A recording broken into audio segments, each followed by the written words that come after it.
আলমডাঙ্গা লাল bridge. Chuadanga জেলার আলমডাঙ্গা উপজেলার GK ক্যানেলের উপরে নির্মিত ব্রিটিশ আমলের একটি রেল সেতু। ইট ও লোহার গঠনশৈলীতে লালচে আভা ও বৃষ্টির রং লাল থাকায় স্থানীয়ভাবে এটি লাল ব্রিজ নামে পরিচিত হয়ে ওঠে। এই ব্রিজের উপর দিয়ে প্রতিদিন ট্রেন চলাচল করে, যা ঢাকা খুলনা রেলপথের একটি গুরুত্বপূর্ণ অংশ। এই সেতুটি বাংলাদেশের স্বাধীনতা যুদ্ধের এক মর্মান্তিক ইতিহাসের সাক্ষী। এই সেতুর পাশেই আলমডাঙ্গার বধ্যভূমি অবস্থিত। 1862 সালে eastern Bengal railway company Darshana থেকে জগতী পর্যন্ত 53.11 কিলোমিটার রেলপথ নির্মাণ করে। এই সময়ে লাল ব্রিজ নির্মাণ করা হয়।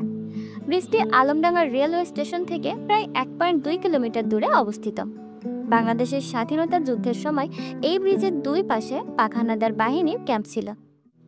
জিকে ক্যানালের উপর দাঁড়িয়ে থাকা এই লাল ব্রিজ আলমডাঙ্গার ইতিহাস ও প্রাকৃতিক সৌন্দর্যের সাথে মিলেমিশে গেছে।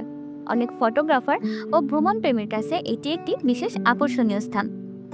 ব্রিজটি দীর্ঘদিনের পুরনো হলেও নিয়মিত রক্ষণাবেক্ষণ ও সংস্কারের কারণে এখনও ব্যবহারের উপযোগী রয়েছে।